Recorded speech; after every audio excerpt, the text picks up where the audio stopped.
man become preeminent, he is expected to have enthusiasms. Enthusiasms. Enthusiasms. What are mine? What draws my admiration? What is that which gives me joy? James. Music. Well, hello there, Mick. Nice to see you again. G'day, Steve. Good to see you too. All right. So we decided to change up the format of what we're doing just to try to make it a little bit more coherent or tight kind of concept. So the idea was that either you or I will ask a question and, one deeper and then one kind of trivial. And then we'll think about it for a week and then get together and talk about it. So I asked you this week, does progress drive extinction? And then there's a bonus question. If you make it to the end of this video, you'll see an entertaining bonus question that we discuss. So watch the whole video and look forward to that. All right, so I'm going to ask you your opinion on that basic question. Just go ahead and elaborate as much as you like, and then I'll show you what I've got. Okay. Does progress drive extinction? And I'm the project. I'm the progress piper. So it's Bad guy. I looked at this question from two angles. One, from progress as in technology and just man's progression from where we've been to where we're going. And I think from that perspective, that it sort of does, because it's inevitable that humans and human nature, when you mix that with technology advancements, what drives technological advancements? Inevitably, it's the war effort. So, rocket research in the 30s and 40s, it didn't get off the ground, pardon the pun, until they wanted to use the rockets for bombs. And all of a sudden they got their funding and they got their resources. But and inevitably we weaponize everything. It's not just the conventional weapons, it's our progress in relation to computers and the internet and everything that goes with that, and everything that we've had to, we've adapted our whole society about being over the internet now, and that gets weaponized through disinformation, propaganda, to cyber hacking. We had a major shutdown the other day of the Optus telecommunications network. Optus is owned by Singtel from Singapore, and they're the second biggest communications company in Australia, and their whole network Australia-wide went down for the best part of a day. And that just screwed business. No one could pay, no one could get paid. People couldn't make phone calls for emergencies from landlines and that sort of stuff. So from that angle, I think that it's inevitable that our own progress will destroy us. But then when I look at it from a different angle, how do you define progress? And when I named myself the Progress Piper on my channel, progress was more of a, if something leads to a negative, then it's not progress. Progress always leads to a positive. A negative is a dead end or it's a regression. And so when we make progress, when we make progress together in our understanding of things, in our relationships, in our seeking of truth, then I think that progress could be the answer to avoid extinction. And to its nth degree, progressing our technology to the point where we can actually leave this planet when we've stuffed it completely, and move to another one to stuff up again. you know, that's another way of looking at progress. But unfortunately, the cynic in me says when you mix progress with human nature, the greed comes out and the self-interest comes out. And so it's a perplexing topic, and I don't know which way to land, really. But I also would suggest that failure to progress would have meant that we probably would have been extinct a long time ago. Right. You know.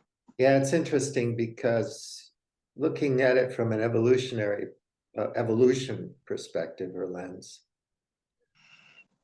dinosaurs were around for a long time. Mm. You know? And other species of life in different epochs before ours were around for a long time. They're very successful until something really nasty happened, like major climate change due to volcanoes or impact of an asteroid or whatever, or different things. Just the natural changes in the chemistry of the atmosphere and the oceans and the soil and so on over time. But those are long epochs. They're tens of hundreds and billions of years long. And then we show up a couple 100,000 years ago or so, and vada bing, vada boom. I mean, we were kind of going with the flow. Our population was so small, and we could migrate around all of the changes in climate that happened, the ice ages and whatnot, the cooling and the heating of environments and the changing of ecosystems. You know, we could just kind of walk around. Didn't take us, and we'd find a niche, right? And so we were fine. Maybe 8,000 years ago, depending on how old you think civilization is. In terms of domesticating plants and animals and settling in larger communities and kingdoms, and starting up that whole competition scale grid, whatever. Yeah. That's what kind of led to the type of technological progress that you're alluding to.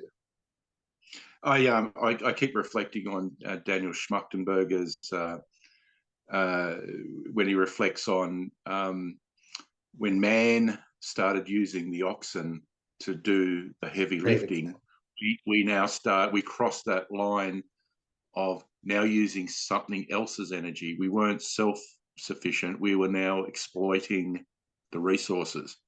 Right. We turn nature from a sacred thing into a machine. So he talks about the yoke, right? That's the technology that you put around the neck of the oxen to turn it into a plow, a machine to plow the earth.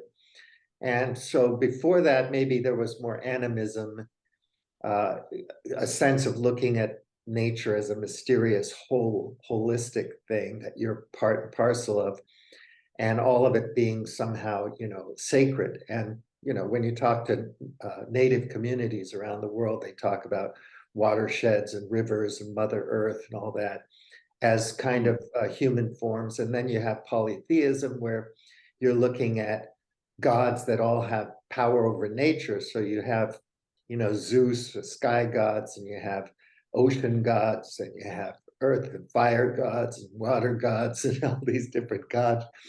And then after civilization, we graduate to the monotheistic Abrahamic religions, where now we're saying that we believe in one God, whatever that is, and it's usually a paternalistic type God that gives divine rights to prophets and kings who set down the law. And sometimes the law can be very good intuitively for human beings, commandments like the commandments in the Torah, the commandments or the suggestions in the Quran that Muhammad gives as divinely inspired advice, which generally is fairly good advice if you look at it honestly and take all the supernaturalism out of it and the sectarian ideological aspects from the religion. It looks it's pretty good, it can be helpful.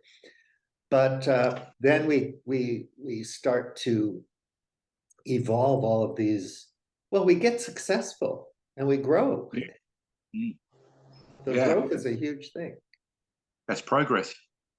Yeah. And, isn't it convenient that God made us the king of the food chain, at the top of the food chain, that gave us the right over all the animals? And Dominion. it's just very convenient for us because we get to exploit them. And look, that's a completely different conversation about the ethics of that sort of thing. But yeah, humans have evolved to the point where we then started exploiting the resources around us and our adaptability to live in all sorts of environments. And that in itself is progress, where it was about survival, not extinction. It was about our ability to progress our race. But I think that if you take the exploitation of the resources around you to the nth degree, you eventually, and it could be in a million years, you eventually run out of resources to exploit. And then you're left with nothing. So that was that overshoot thing we were talking about, the deer yeah, on the island, things like that. Yeah. I mean, Yeah, any species can do that, and they have.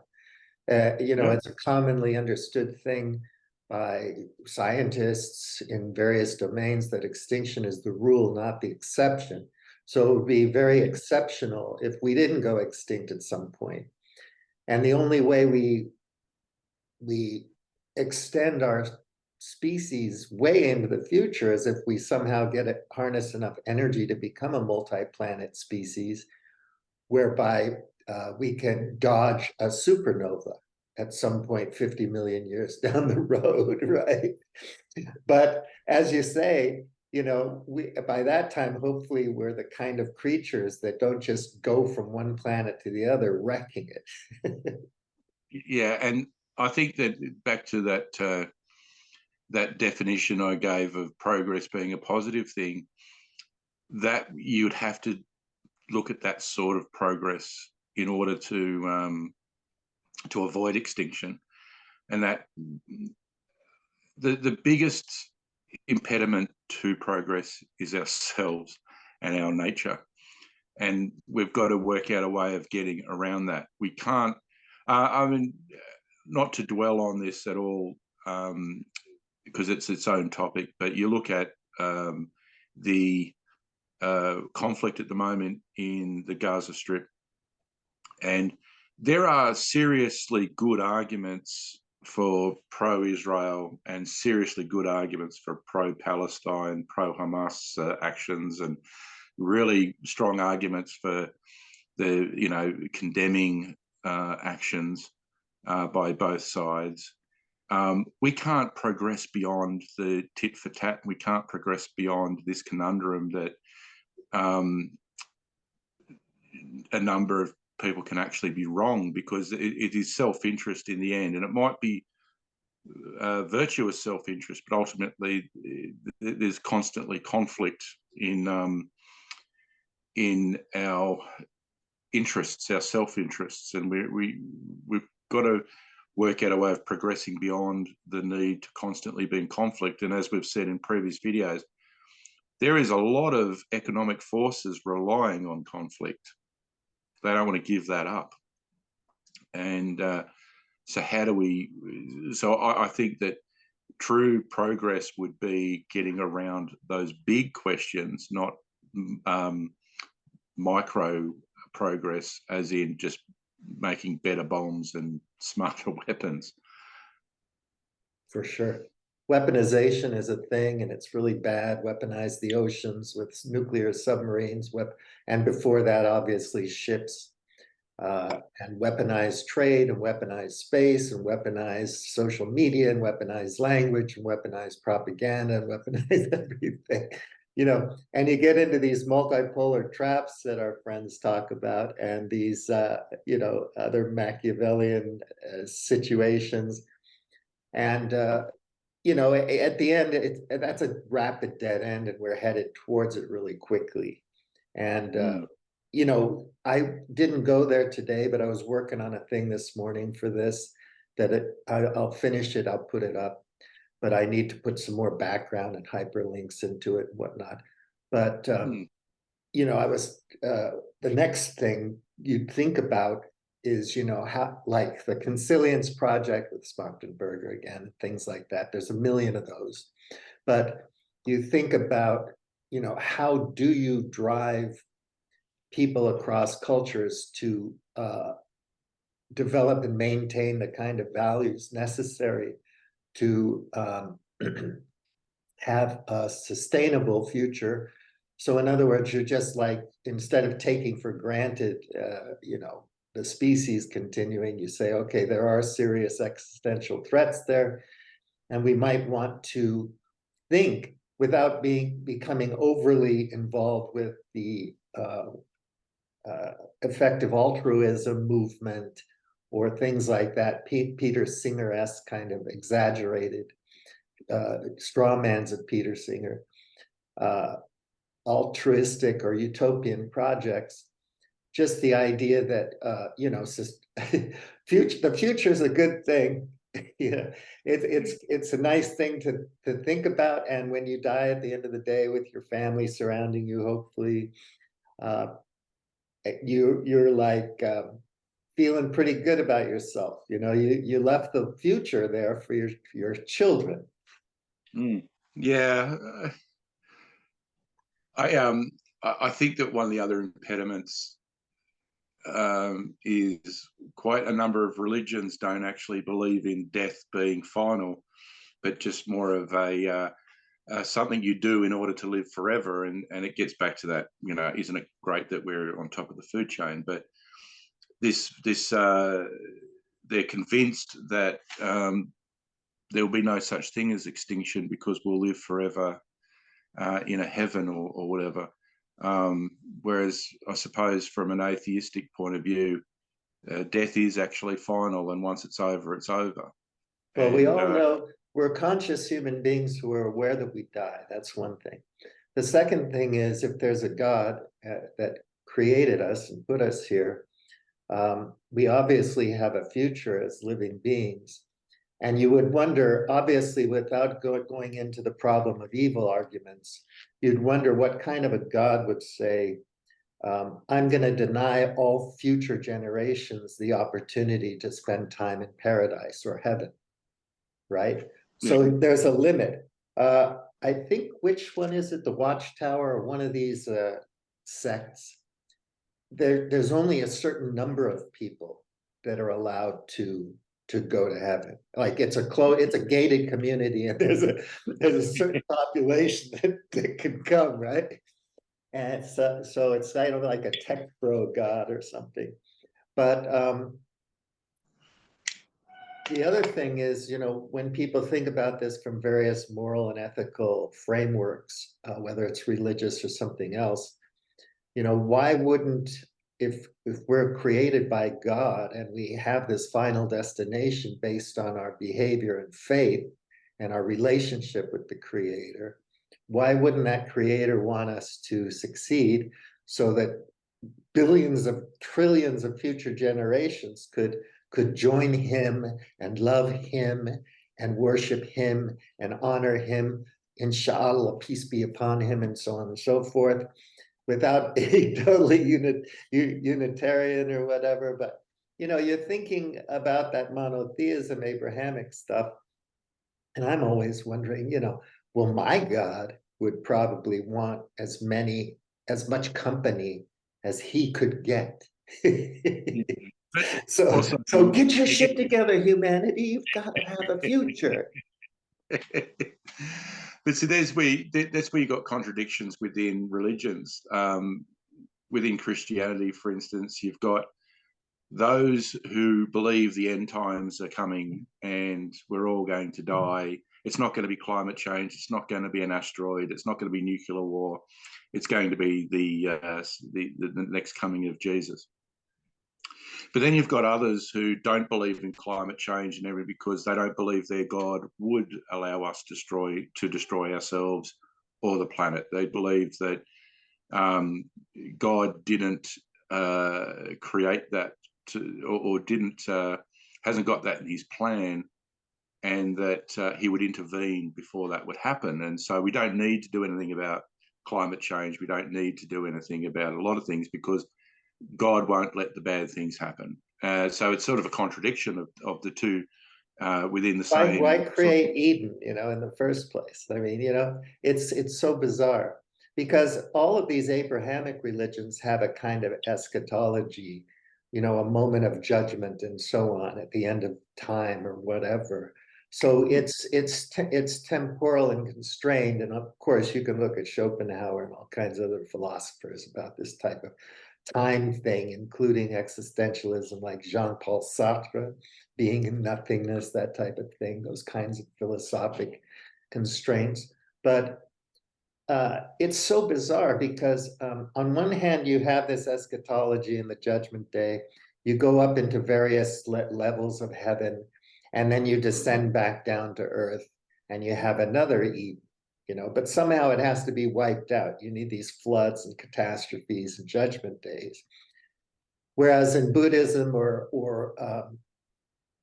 well, Hinduism is another thing that's highly involved, but Buddhism and Taoism and so on, you have more of a relational situation, and hell perhaps is thought of more psychologically as an internal state or a relationship between yourself and with nature. But that's a whole, thing to go into. But yeah, it's a thing they all have. So if you read the Quran or study Islam or the Old Testament, the Torah, in the Jewish tradition, whatever format you want to take there, or with Christianity, utilizing the Bible and the New Testament, and other apocalyptic faiths and whatnot, and cults. There's this idea that you have to behave because Judgment Day is coming, right? As opposed to the kind of progress that you alluded to, which is this positivist, humanistic, we can do better, gradual, a systemic thing that maybe requires education and training and introspection, a certain kind of prayer or a certain kind of interrogation of oneself and one's culture and so on and so forth. I think, look, this is, spoiler alert, I'm about to have a shot at religion. But so let's suspend my personal lack of beliefs at the moment and say that there is a God, a creator. We've got to get the human element out of religion. We've got to get the controlling facets of religion. You look at a lot of dogma, a lot of the rules of religions, it's all about controlling people. You do as you're told or you're not going to go to heaven. This is a set of rules to live your life by. It's only a certain select people that win out of that because they get to control the masses. A lot of bad things happen because control is centralized via the trust that people put. Look at the issues with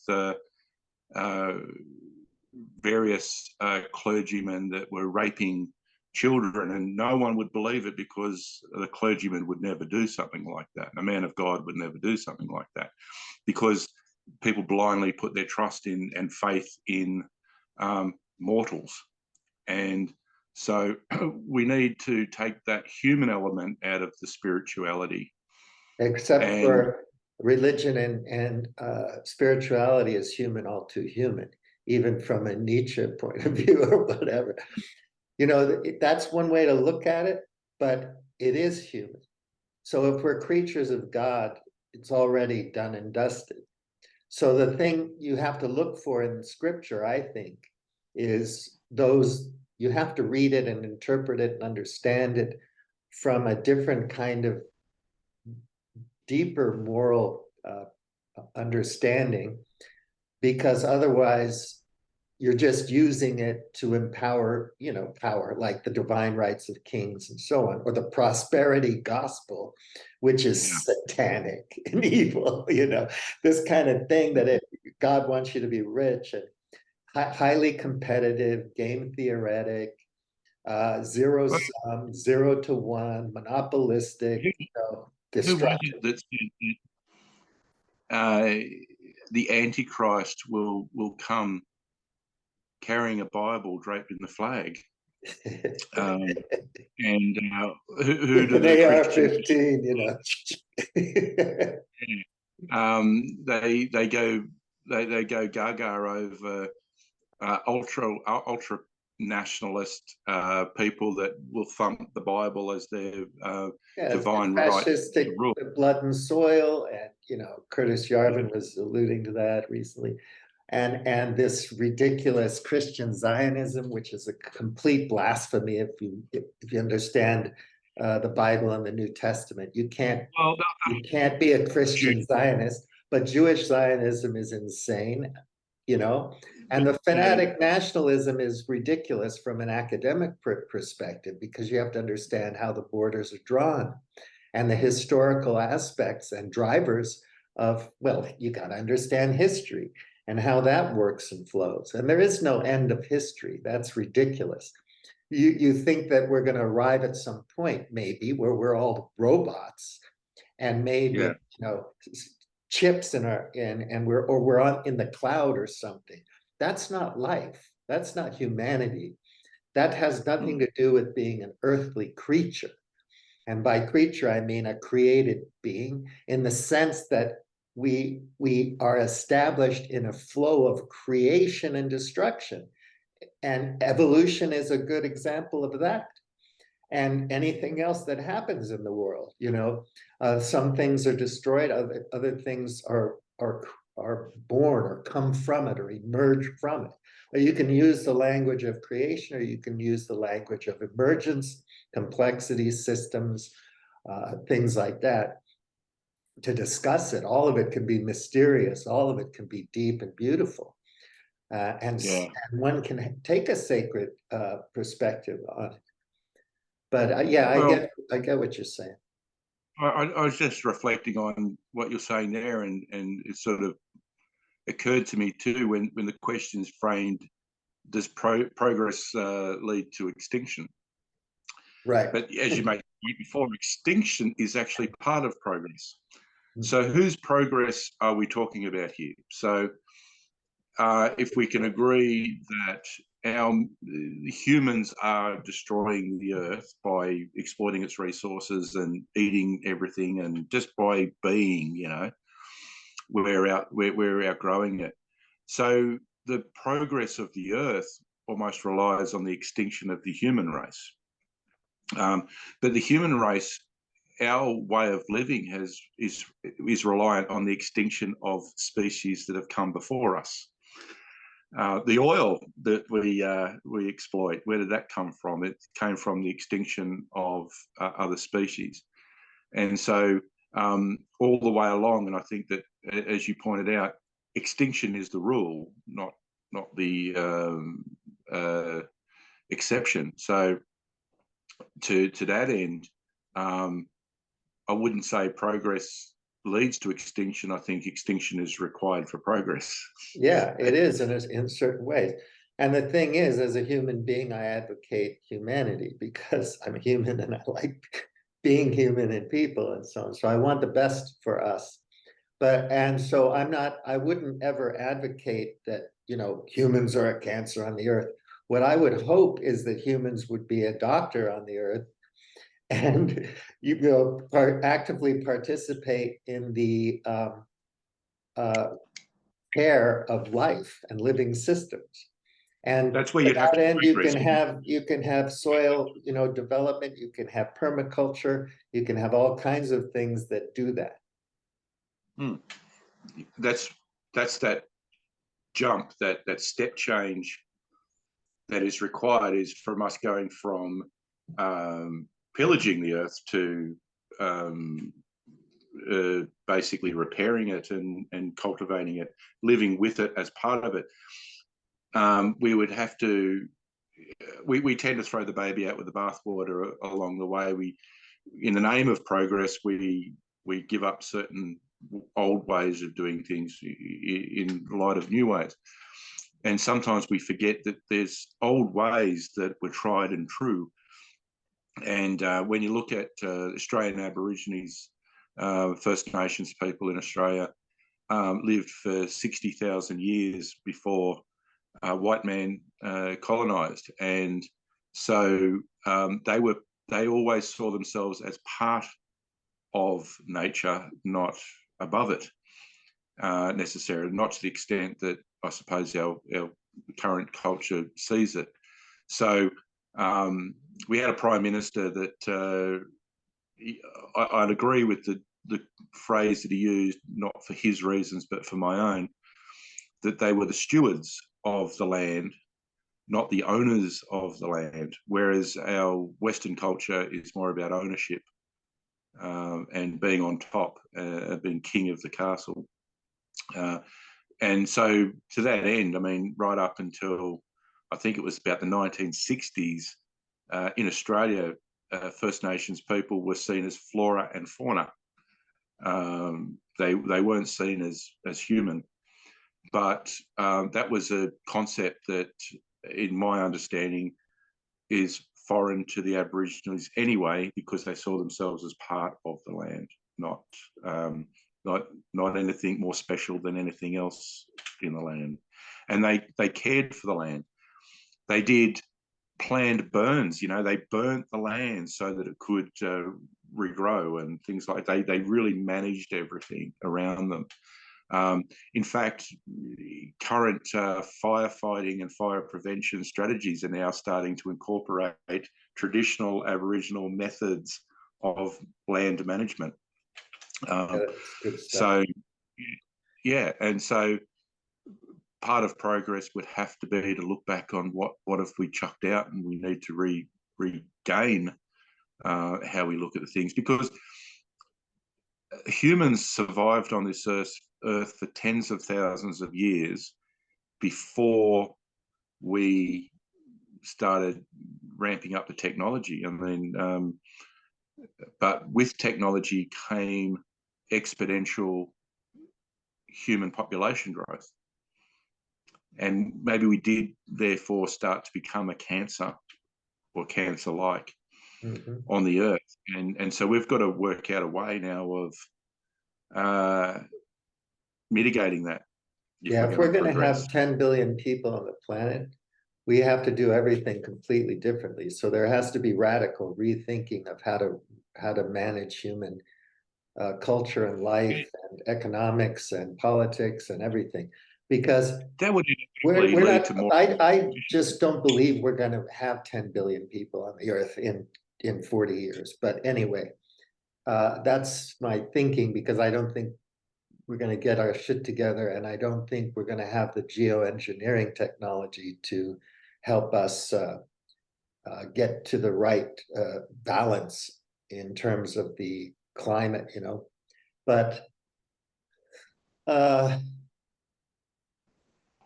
you know, if we're gonna, yeah, go ahead. Population growth is something that's going to have to be looked at, because even, like I said, even if we started to do all the right things, inevitably, eventually, there's going to be too many of us for the earth. And it could be in 40 years, there's too many of us for this earth. If we do the right thing and everything, it might be 400 years until there's too many of us on the earth. But eventually there will be too many of us, because we're all living 3 times longer than nature originally. Yeah, and people want to live 200 years. It's ridiculously absurd. Well, we are. But, you know, yeah. You'll probably live to your 100.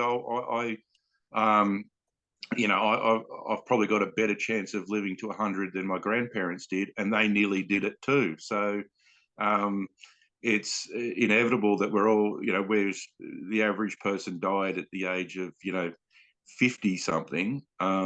Nowadays, that's middle age. That's when you start to really get going. Well, one thing I didn't put in my outline, which I have to discuss at some point, is trade-offs, right? So you can't have it all. So yeah, if the energy existed to have some kind of robotic helpers doing things, and then the population was controlled in some way. But under the current, call it what you will, paradigm of, politics and economics and everything, it's impossible. It's not going to happen. And so you need imaginative human beings, creative people who can think of broadly different ways of organizing things socially and politically and every other way. And then you have to figure out a way to sell it to people in Russia and China and India and Nigeria and England and everywhere else in the world, Again, South America, Brazil. I'm sorry, we're going to have to do it this way. And when I think of that, I'm almost like, oh, please let there be a God, and please come down here and sort this shit out. My Jesus understands evolution and understands chemistry and understands how computers work and understands more about the multiverse and physics and quantum mechanics and materials technology than anybody, because he's God. So give us a freaking hand, but we're on our own. That's a fact. And it's up to us to save ourselves. And if we can't work together somehow, it's not gonna happen. Well, from a human, there's two drivers to population growth. One is the religious, go forth and populate. Religion expands the more kids religious people have. Ban abortion and birth control, put women back in the kitchen, make them baby makers. Yeah. Like these Elon Musk type assholes that want to make billions of children. It just beats the hell out of me. There is the humanistic reasons behind the need for population growth as well, because as we're getting older, who is going to look after us when we're old? Right. So we need to populate so Japanese that we can roboto. Japanese roboto. We take good care of me. See, I mean, you touched on it. If we could get robots to do a lot of the stuff that you wouldn't need to have exponential population growth. I don't mind if robots do all the shit work, but I need people around me, man. I just need folks. I need folks to chat with. I need to be in front of their face. I need to smell them. I need to touch them. Without that, I don't think life's worth living. Just fuck it. Unless I want to be a monk and an ascetic and go out in the woods and have relationships with trees and rivers and fish and animals, which is fine. But, we need people. We need healthy, good people. And that idea of good health is extremely important. Yeah, yeah. Physical. Absolutely. But, and I don't think that you could force population control onto, because humans won't, just human nature, we won't stand for that. Many of us will. A lot of humans are very compliant in their nature, but forcing population control leads to all sorts of other evils in order to control what you're trying to control.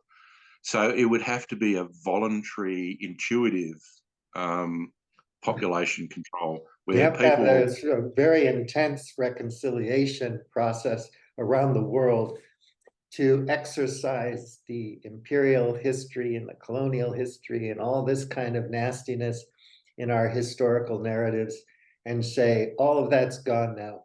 Now we have to discuss how we're going to manage things moving forward. And, you don't have this blood and soil, this proto-fascism, you don't have this, need for totalitarianism in the sense that you give up all personal control and agency to the state or whatever. You don't have these various kinds of pogroms and communist slaughters and crappy shit.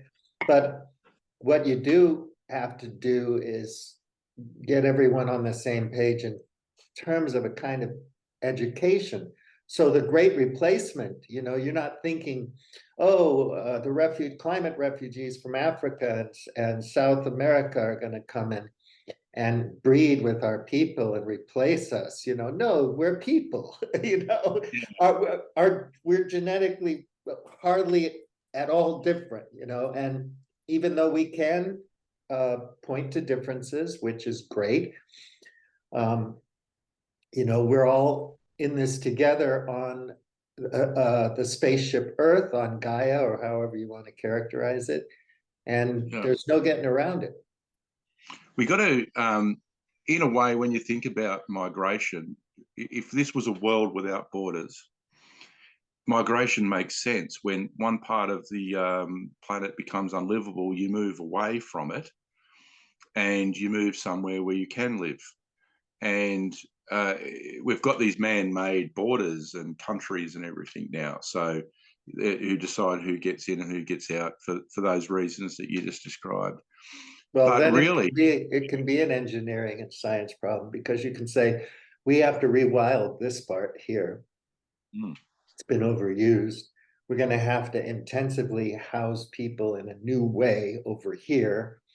You know, so then you're talking about architecture and design and engineering and whatnot. You have to invest all your time and energy into that, which isn't a monetary thing. It isn't financialized. It's a project that you all agree to allocate resources to, as opposed to money and profiteering and rentierism and other various forms of capitalism.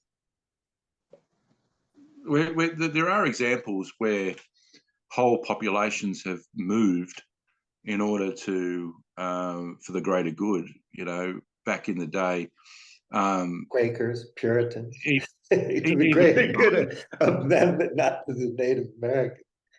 Even near where I live, though, they moved the whole town to another part of the land so that they could fill that area with water to build a reservoir, and people moved, and when we had a drought and the water went down in the reservoir, you could actually see the remnants of the old town that's underwater now. And China's moved populations around as well. So there's precedent for doing it, but on a mass scale, allowing people to move out of the Middle East into more fertile lands, never going to happen. And talking about no borders just freaks people out, because it's like, no. But you know, I sympathize with it, because I traveled for so many decades and I've seen cultures when they were more pristine, before they got overrun with Americanisms and Americanization and financialization, the global economy and supply chains and tourists and Airbnbs and fucking Volts and all this crap. And so you're like, wow, that was beautiful back then. I am nostalgic about it, and it's a problem, but there has to be a way that you can preserve local culture and ways of life and still have a fairly open, borderless global culture as well. But it's difficult. It's really, really hard. I don't know. Cultures do clash. Look at and just to be realistic here, look what happens in parts of Europe where they get they have an influx of refugees. So you have a Christian or secular society that is now heavily populated by Islamic refugees who want to practice their own religion and their own cultures. And that creates the conflict, because there is a clash of those cultures. And but no culture, when you talk let me interject real quick. I'm sorry to interrupt you, but the refugees were created by the West. They would have liked to have stayed home in Syria and Iraq and everything if America didn't fuck with them. That's number one. They want to keep in their own place with their own culture. But we created conditions where they had to be driven out. Otherwise, legal immigration is not a problem. It's always a positive in America and Europe. When you need people, you have legal immigration from various places. And of course, on another level, in Germany or wherever the immigration was high, you have a two-way street. One way is they make peace with their new home. In other words, they localize a bit there in their new home. And number two, the people who are accepting them then have to make peace with Islam or some other form of Christianity, the Catholics, the Protestants, whatever, the Vikings, the polytheists. And without doing that, you have the conflict of these great cultures. And you have the Crusades, and you have the pogroms, and you have the genociding, and you have all of this crap. So I'm very respectful of people's culture and religion. So if you move in across the street and you're a Black African Muslim or an Indonesian Muslim or an Arab Muslim or whatever, I'm going to be fascinated and I'm going to be open to having you in my community. I'm not going to see it as a threat. That doesn't work with me. But other people might think, oops, there goes the neighborhood. And I've seen neighborhoods change in the Bay Area where you had white folks and then Jewish folks in the neighborhood. And then suddenly it's Taiwanese folks in the neighborhood and the schools are changing. Then suddenly it's mainland Chinese folks in the neighborhood. There's like this journey. Where did all the other people go? Where did little white Stevie Claycorn in his little house go? Did I find another place? Did other people find another place? Were they driven out? Did they not sell their real estate? Did a Taiwanese person come in there and boot them out of their house and say, go? They paid top dollar. A house that was $30,000 in 1955 or whatever is now 480 or $500,000. These ebbs and flows happen. It's a fact. It always happens throughout the history of civilization. It's not going to go away. Yeah, and we've got to, so the trick is, like I said before, we've got to get over that. The fear factor is, of the other, the fear of the other.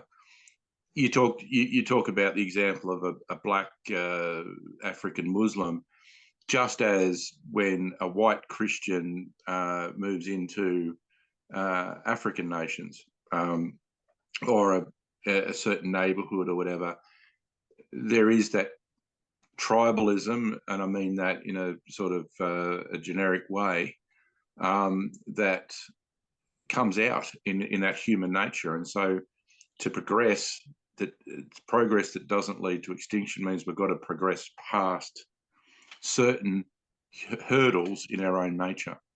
Yeah, and so people have to decide. Romanians have to decide how Americanized do they want to be. And, Orthodox Christian Greeks have to decide how Americanized they want to be, or how Sinophile or whatever, Japanophiled or whatever it is. It's like America goes around, turns everybody into Americans. Why? Do you want the shopping malls? Do you want the cars? Do you want the lifestyle? Do you want all that crap? Do you want to make little signs and do graffiti and twerk and do the, adopt the rock and roll or whatever it is, rap music? And it's a lot of that's commercially driven. But if you go to Mongolia or Russia or anywhere else in the world, and you say, where do you want to go? They all say America, even though they hate America in some ways, or some people do, right? So there's something going on there that really gets people interested and excited. There's possibilities, there's potential for progress, there's potential to raise up and all that kind of thing. On the other hand, I'm like, you want to stay home and keep hungry, or keep, Poland Polish or whatever it is, keep the Brits British, keep Wales Welsh, keep the Scots Scottish, keep the Irish Irish. Do it. Stay home. Protect and conserve your community and your culture and your traditions, and say, we're going to trade because we need this, that, and the other thing. And we're going to cooperate with other nations, but we really like to be kind of left alone. And that would mean that the empire, the evil empire of the United States of New Miracles, would have to fucking disband and go home. and other agents, big nation state agents that want to mess with the world in negative ways would have to go away and say, I have soft power. I have Disneyland. Do you want one? Do you want a McDonald's? You can have it. But we draw the line at, a bunch of greedy capitalists coming in and taking over our infrastructure and our healthcare and everything else, whatever's in the commons. We put the brakes on that. And you might like being Balinese or from Sumatra, Lake Tobo. You might think that that's just about right, and you might not want to create a monoculture of what are those trees? The palm trees that they use to get oil. That's in everything, every cosmetic. Yeah, palm oil. Every single thing in the grocery store has it. So you have to wipe out this pristine Sumatran area to have this monoculture, right? There are all these problems. So yeah, think global, act local, and all this kind of stuff. Extremely important to wrestle with all of that if you're going to be real about this stuff. Yeah, exactly. But and that's the key. You've got to be real and realistic about what we're doing, because you can't actually turn things around until you actually come to grips with the reality of the situation that we're in, and then you got to get rid of all the noise. You've got to get rid of all the supernatural and the superstitious and all that. Well, you can have it, but it's a different realm of being and of relating to yourself in the universe. But it has nothing to do with sustainability, right? It's like the fairies aren't going to save you from wrecking your farmland. Yeah, exactly. Maybe getting rid of the supernatural is the wrong term of phrase, but you certainly got to get rid of the superstitious. And you could take that word as broadly as you like, whether it just be fear of the other or whether it be the controlling dogma of a particular religion. You got to get rid of that. So you can still have faith in a divine being without being religious. Maybe consciousness and imagination is supernatural. I don't know. But on the other But hand, I can't explain what's supernatural because I'm embedded in nature. Yeah, but I think also too, again, I'm touching on something that's a broader thing, but we have a different sense of unreality now in a lot of our debates. People are wanting to be anything they want to be without actually acknowledging their own personal limitations or the limitations of their group or the limitations of the race. Being sold this idea that you're being victimized and microaggressed and everything if people point out the bleeding obvious, that's becoming religious-like in its fervor as well. So again, we've got to take a massive reality pill and stop hiding behind our feelings about things. Now, feelings are important, and they've provided us. They've done well for us as well. But we've got to actually be realistic and go with evidence when we talk about things. So I hate the word, the term "follow the science" because then the usual suspects will then say, "See, science is a religion too." I don't mean that. I mean in its actual meaning of evidence-based decision-making based on realities around us, not what you want it to be, not what you've been taught to believe it to be, but what it actually is. And as I say with alcohol, if you're an alcoholic, the first step to getting better is to admit that you've got a problem. We have to not just admit what problems we've got, but we've also got to actually realize our true blessings, for want of a better expression, what's going in our favor, and we need to acknowledge that as well. It's basic SWOT analysis type mentality, you know, and we've got to be honest about what are our strengths, weaknesses, and Threats. threats and that sort of thing, and opportunities. But human nature gets in the way. Someone always sees the opportunity before someone perceives the threat, and exploits it, and turns the message around. We don't have to look at our media setting the agenda, setting the way they want the populace to think. So then you have the counter version of that, which is just as stupid. Just because it's counter, just because it's non-mainstream, doesn't make it right. But but you do have those fanatics that reject everything on one side simply because they want it to be on the other side. So I think we need to be honest. I think we had a conversation a long time ago where, you know, if I was king for a day, you said, what would I do? And I said, you'd have to make truth the law. You weren't allowed to lie, not in parliament, not in politics, not in advertising. Everything you said had to be based. You couldn't straw man or anything like that. But we get entertained by that. We've made that sort of thing more entertainment rather than a search for the truth. It's more of a game now. Who gets one up on the other person in a debate? We seem to be drawn to conflict at various scales. So we need to get beyond that in order to take the next step, I think. But anyway, what's your favourite appliance in the kitchen? Well, wait, just real quick. I was going to say we're broadening the thing now. Like progress is everything, and it's I want to share the screen real quick because I want to show you what I'm working on for this. That I was thinking things through. So this is my blog.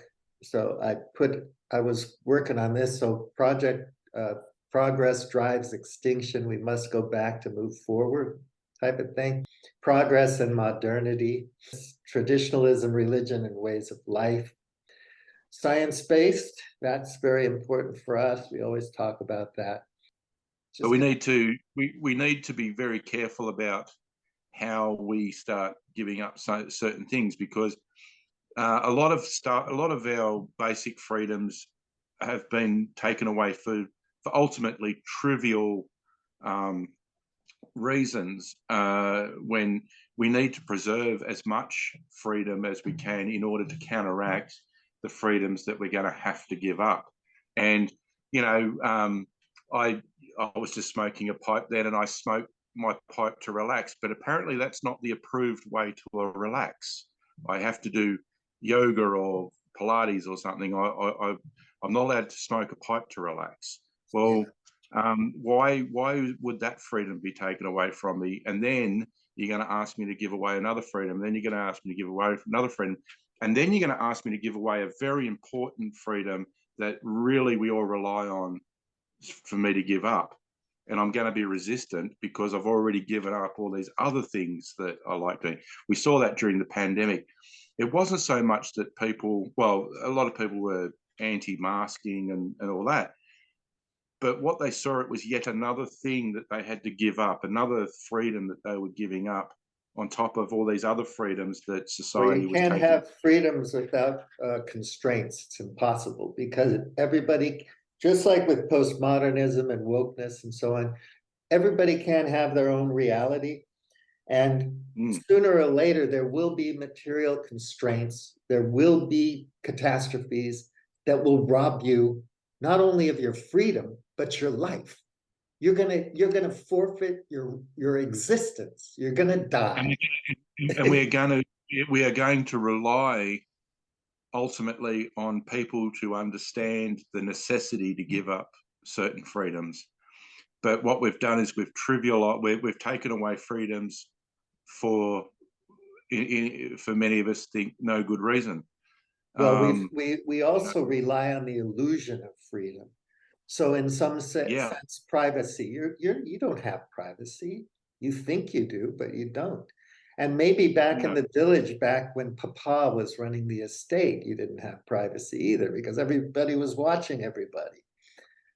And how much Privacy is, privacy did the Grand Army have when they were marching to fight Russia? You know, I mean, but privacy is a major issue. I mean, I I like feel very privacy. strongly, but I feel so strongly about my privacy that I actually posted about it on Facebook, and I gave them all my details about why it's, you know. So I do laugh when people say it's all about privacy, but then they voluntarily give all their details to Well, the world let's via let's social have media. let's talk about these questions in another conversation. But in Yeah. terms of extinction, that's the lens. So trade-offs is a big part of it, which is what I mentioned earlier to you when you were saying something.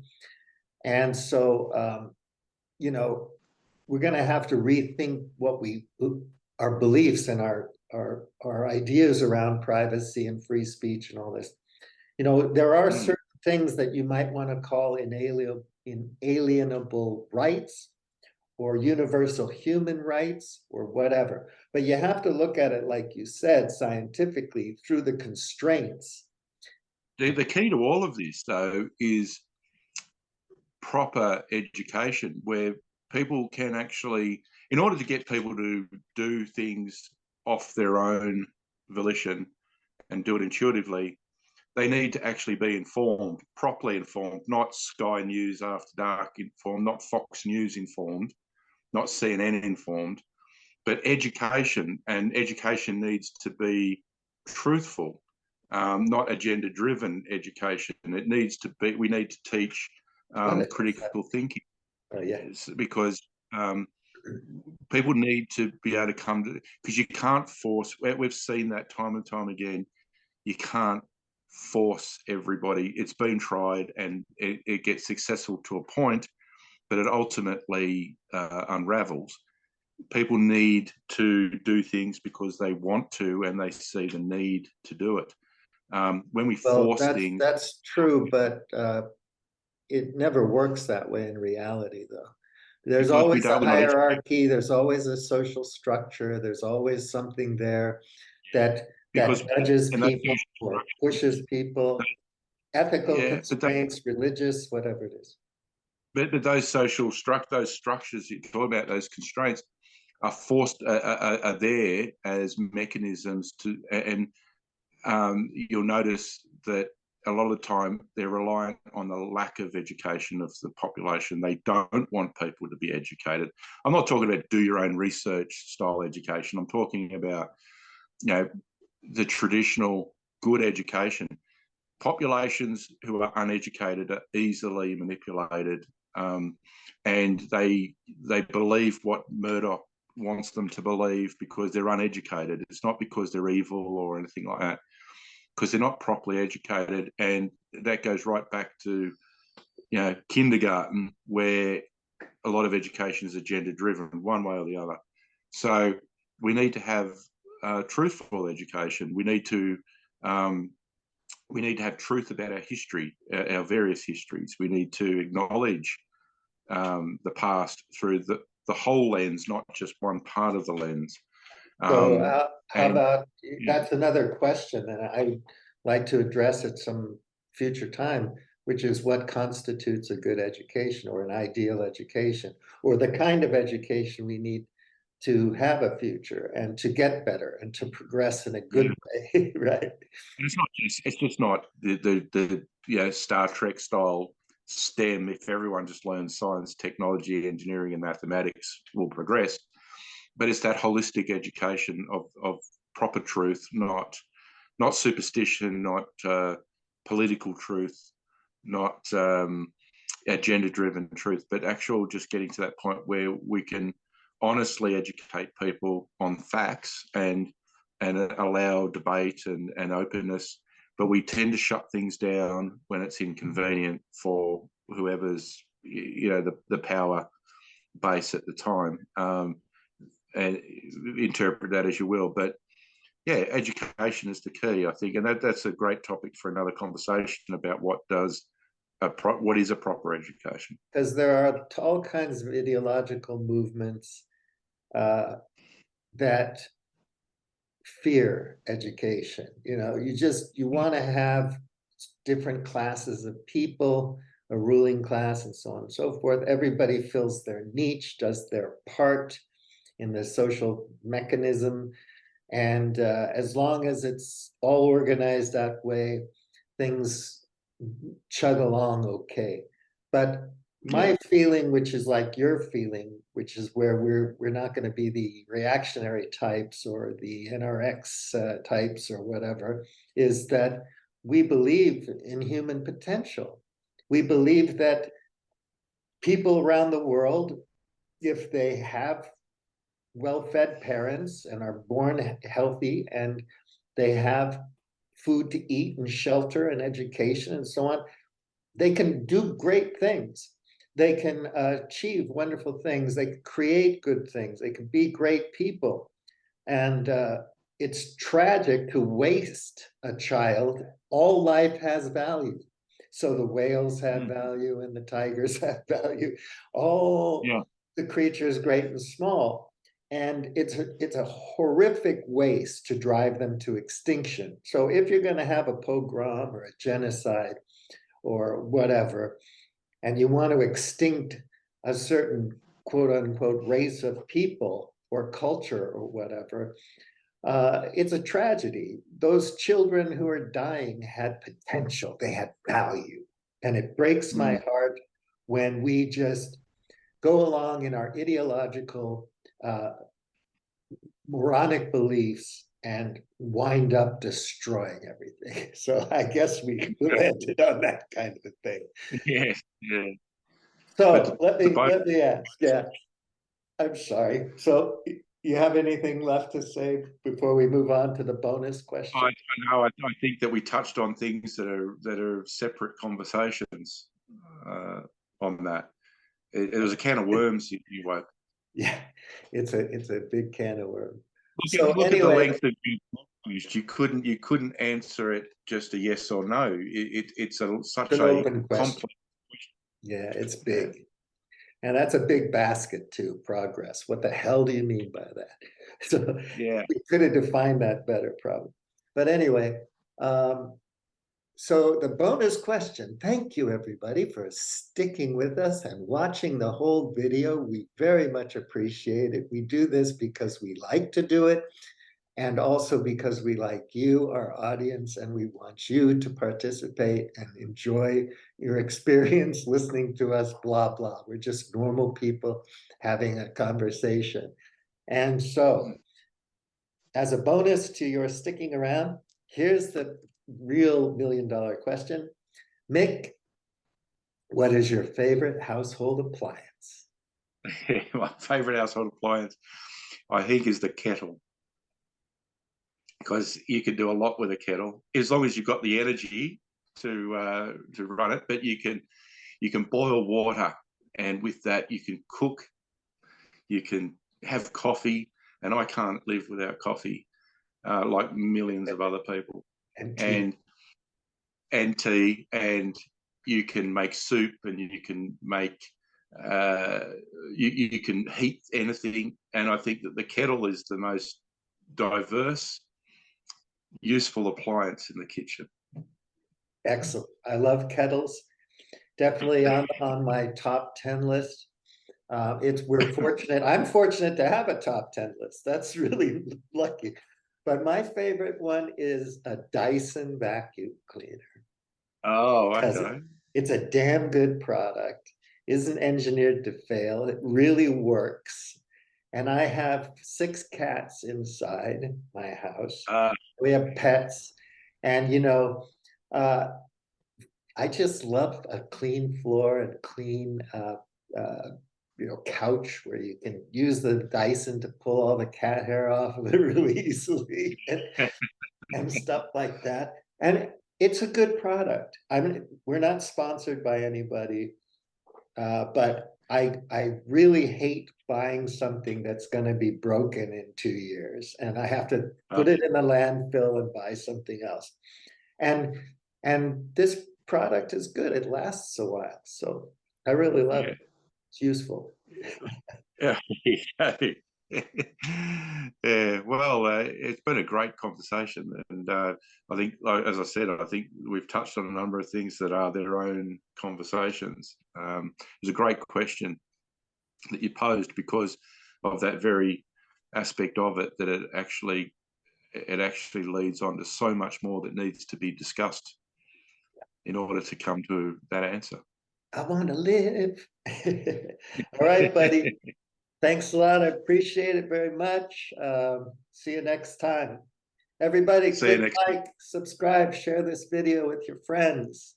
Talk to us. All right. Get in on it. Yeah. See you, mate. Take care. See you, buddy. Bye-bye. What draws my admiration? What is that which gives me joy? Dames. Music.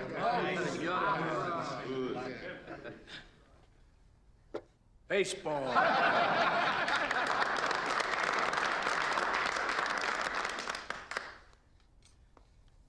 A man stands alone at a plate. This is the time for what? For individual achievement. There he stands alone. But in the field, what? Part of a team. Teamwork. Looks, throws, catches, hustles, part of one big team. Bats himself the livelong day. Babe Ruth, Ty Cobb, and so on. If his team don't field, what is he? You follow me? No one. Sunny day, stands full of fans. What does he have to say? I'm going out there for myself. But I get nowhere unless the team wins. Team. Team.